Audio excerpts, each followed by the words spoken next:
Hi students, welcome to the orientation video for fall 2021. My name is Professor Leon and this video serves as an orientation for both of my second 9-week trig classes, my Math 140 classes.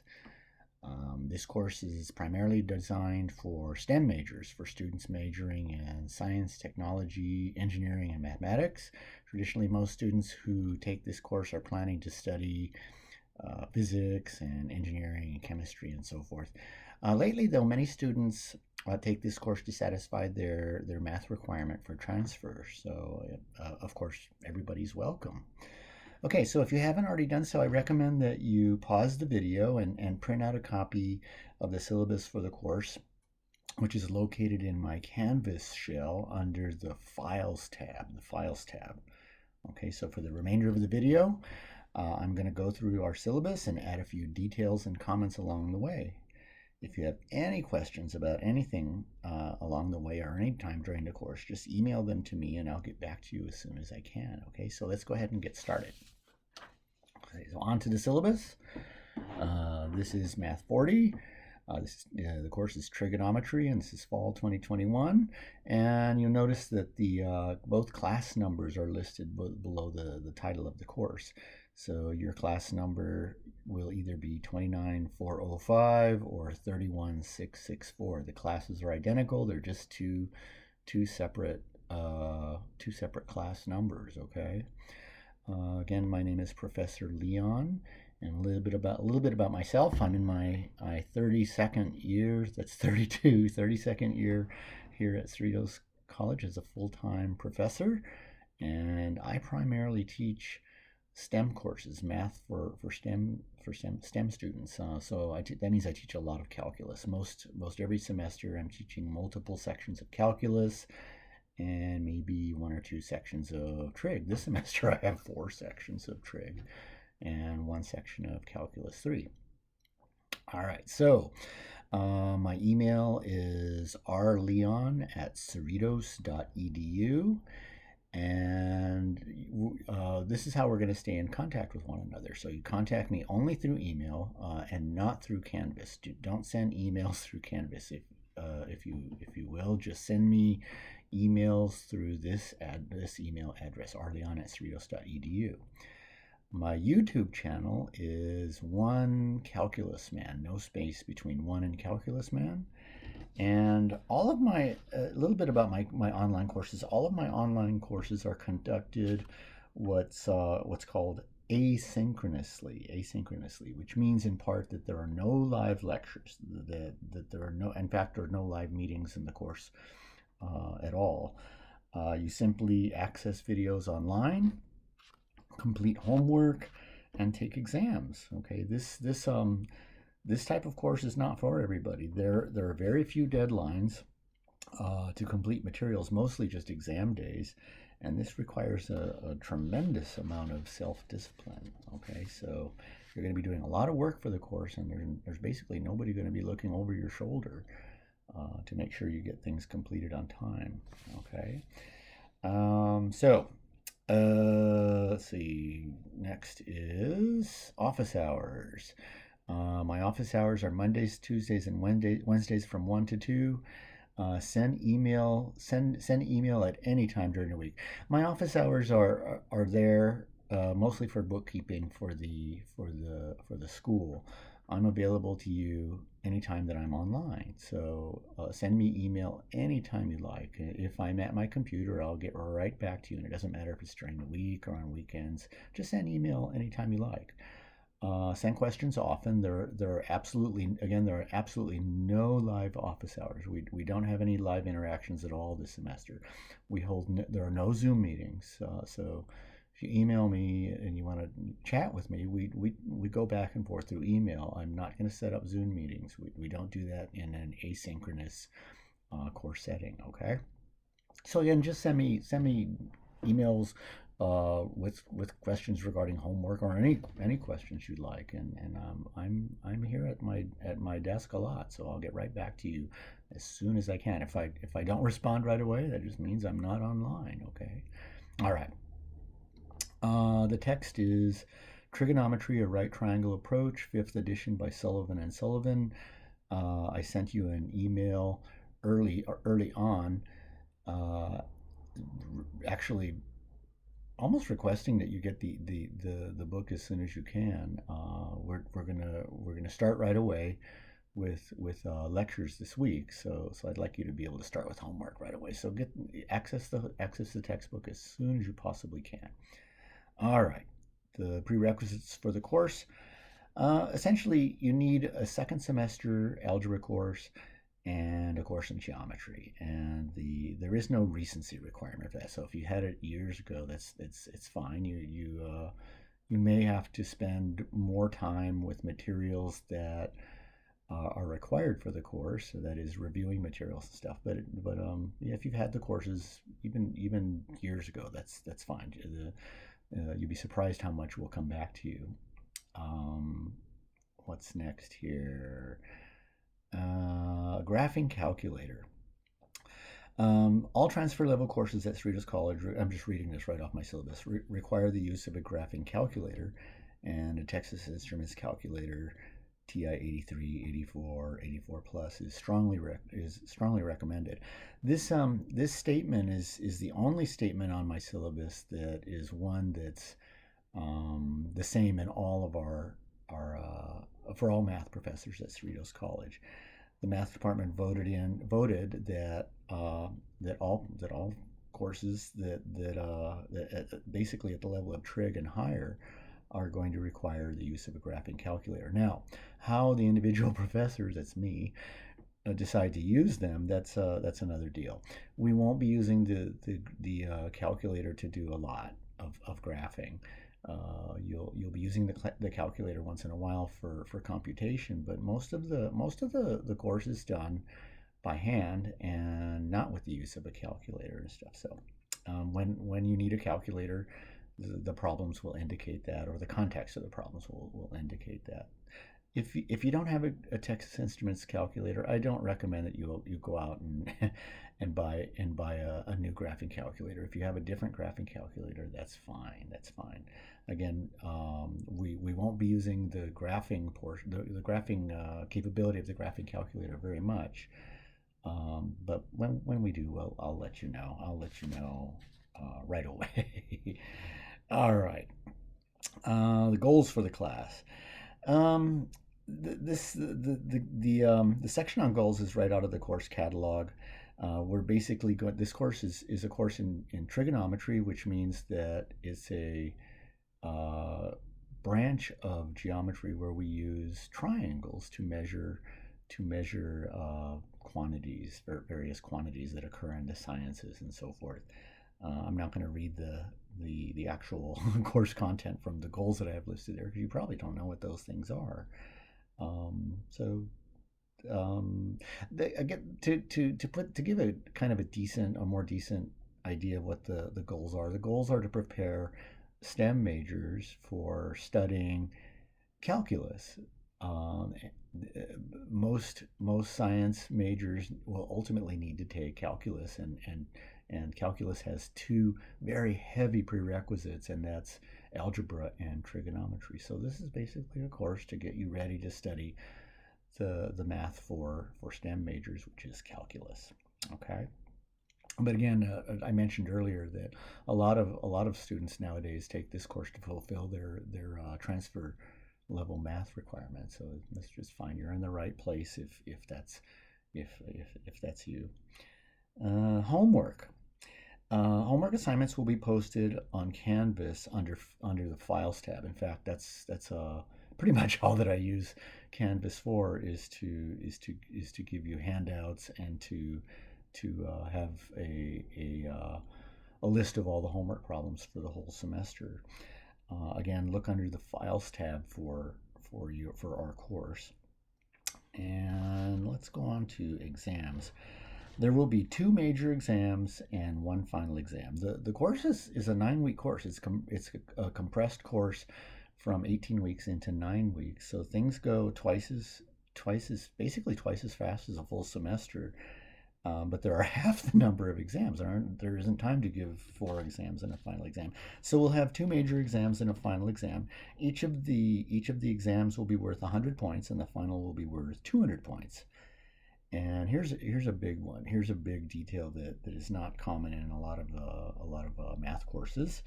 Students may work together in groups of up to 4 people. You may work alone. I'm reading this off of the next item here. You can work alone or in teams of up to 4 people. So you can either work alone, you can work with one person, you can work with 2 people, or you can work with a group of maximum group size 4. If there are 5 people that want to work together, that's too many.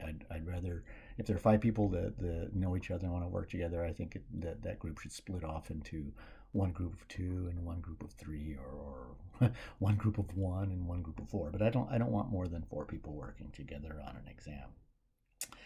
Only one exam is to be submitted per team, per group. Okay, so if you work with a group, you're going to decide on who's going to submit the exam for the team, and we'll talk about how to submit exams in a couple of minutes. Again, you're not obligated to work in a group. If you don't want to work in a group, that's just fine. A lot of students would like to work just by themselves, and I don't mind. That's just fine. I don't recommend it. Students who work in teams tend to do, for obvious reasons, tend to do much better. But I do respect it. So if your desire is to work alone, that's okay. You can change groups at any time, except during an exam. If you're working with a team on an exam, you really should stay with the team. Yeah. But one more time, you're not obligated to work in a group. It's just a nice perk for students to be able to interchange or to exchange ideas and to kind of keep an eye on each other during an exam. It really works out well. It has worked out. I've done this for years and years and years, and again, students who work in teams tend to do much better than they would working alone. Okay, so how to form a group? If you already know who you want to work with, and of course you know that they want to work with you, send me the names of your teammates. Okay.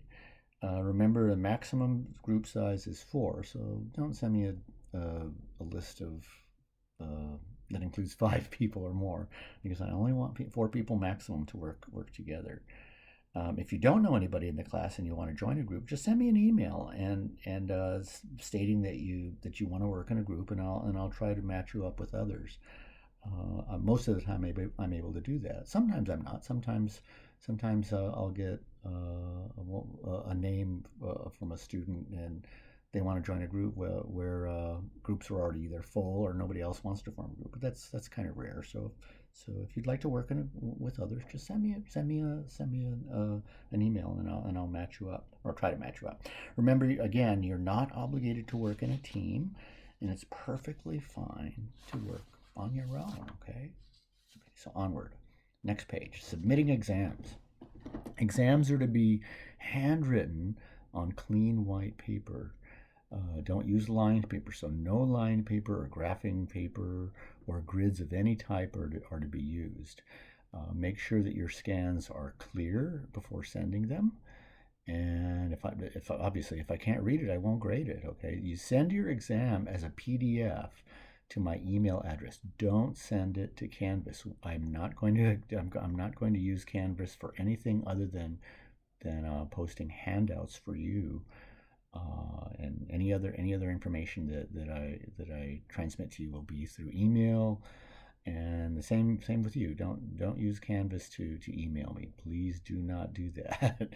When you send your PDF, make sure you send it as a single PDF. So I've had a problem in the past where students will send me 5, 6, or 7 separate PDFs. No, merge all PDFs to one single file, and send that file. Do not send photos. Do not send photos. I will not accept photos. And do not send your exam up again to Canvas. So you send only PDF forms, and do not send them through Canvas. Okay. If you don't have a scanning app on your electronic device, Many of them are available for free. You can go onto Google and type in free scanning app, and you'll get a whole bunch of them. You might want to before you do that, look and make sure that or check and see if your device it may already have scanning capabilities. Okay, makeup exams. I don't get makeup exams. I just don't give them. Okay, you need to take the exams when I give them and return them when they are due. Okay, and we'll talk more about that in a little bit. Okay, so a few more do's and don'ts regarding exams. Okay, so for exams, show all work, unless the portion of the exam is you're working on a multiple choice question for an exam. For multiple choice questions, the opposite is true. You don't show any work. You just select the correct answer and submit that. Okay, but on anything else where you're graded for partial credit, you must show all work. Okay, I don't accept just the solutions except for multiple choice questions. Okay, so next thing there, unless otherwise indicated, you may use your textbook, notes, and files on the Canvas page, video lectures for the course posted on YouTube, and calculators whenever calculator is appropriate. Okay, so this basically means that your exams are open books and open notes. You may not use any online resources, including chegg.com and slater.com. This is cheating, and I'm very harsh with cheaters. Okay, answers will be checked against information found on these websites. I have paid subscriptions on all of the online. I call them cheat sites. Okay, so now if I suspect that a student is cheating, I'll check right with those sites, and cheating isn't tolerated. Okay, so all right. Let's see next here. You may not work with anybody, including tutors, outside of your own group. This is also cheating, and this has been a problem in the past. And I have ways of finding out the students are talking with people outside of their group. Don't do it. It's not worth risking your education or the grade in the class. Okay. Any group where cheating is determined to have occurred will receive a score of 0. Now, I don't want to go too quickly past that item. I'm going to repeat. Any group where cheating is determined to occur will receive a score of 0. It's been a problem over the past year and a half or so that I've been teaching online that a person in the group will cheat, and others in the group will deny involvement with that. If you're not comfortable with this statement that if someone in the group is caught cheating, that everybody gets 0 for that in that group, then you should not join a group. Okay, that's a small risk that you're going to take. Just make sure you know who your group members are. If you suspect that cheating is going on, then you send me an email, and I'll deal with the cheaters. Okay, all right. Next, there on the do's and don'ts, you are only allowed to use methods and theorems discussed in video lectures. There's a lot of information out there on trigonometry. You are only to use the materials that I discuss in video lectures, which means you need to view all of our video lectures. So how are you supposed to know that you're using a method that's appropriate? It's really a no-brainer. You access and study video lectures. This is not an option. You can't get around the video lectures. You must doing video lectures is like attending class. You take notes during the video lectures just like you would in class. Okay. So grading is grades will be determined using the following scales. Typical scale: 90 to 100 is an A, 80 to 89 is a B, 70 to 79% is a C. And if you're not familiar with this, below a C is not passing. Okay, so you should aim as high as possible. You aim for the A in the class, but below 70 means that it's not passing, and basically repeat the course. Okay. So let's take a look at the course outline. You notice that there are only 9 weeks there. The normal semester is an 18-week course, and we're compressed into half of that. So basically, you see what you see before you there at the bottom of the page is our entire class. So some of the things on this course outline are firm. It means they're not going to change, and some of the things can move around a little bit. The things that can move around a little bit are the individual sections on the individual week. So if I here, just let me explain what I'm talking about. Take a look at the first week. First week, October 18th to the 24th. I'd like to cover sections 2.1 and 2.2. So if by the end of the week I haven't finished, which I will post the video for 2.2. We could just pick up the following week. So for online courses, sections can move around a little bit if need be, but for the most part they'll stay where they are. Things that are absolutely firm here are the exam dates. The exam, and let's focus on our first exam there. You notice that there are three highlighted rows on our syllabus there. On week 3, the first highlighted row, November 1st to November 7th, that week is exclusively reserved for you to review for your exam, and then to take your exam. Now notice then on that, in that same line, it says Thursday I'll post exam 1, and there's an asterisk. The asterisk goes down to the bottom there, and it says the exam will be posted by 6 p.m. So your exams are going to be posted by 6 p.m. Usually I post them right at 6 p.m. on Thursday night, and they're due back to me in a single PDF, merged to a single PDF, exactly 1 day later. So the first exam there, if we're still looking at the third line or the third week, will be due on Friday by 6 p.m. no later than 6 p.m. If you're done with the exam early, you can send it early, but it is due by 6 p.m. I don't want the exams to be late. Okay, so yeah. And just so you see, the second exam is on the 7th week of the course, and it's also posted by 6 p.m. and then it's due on Thursday and due Friday 1 day later by 6 p.m. And our last exam is on the week of the 13th through the 19th, and it will be posted on Thursday and due, guess when? Exactly 1 day later at 6 p.m. Okay, so that covers the introduction for our course. Again, I want to welcome you aboard. The course goes very, very quickly, so be careful not to fall behind. It's a difficult course to get through in 18 weeks, and that means in a 9-week format, it's going to be, you can call it twice as difficult. So please do not fall behind. If you find yourself falling behind, reserve time to catch up, because the course goes very, very quickly. It's almost like a summer class. And again, welcome aboard, and send me emails frequently. And until then, again, welcome.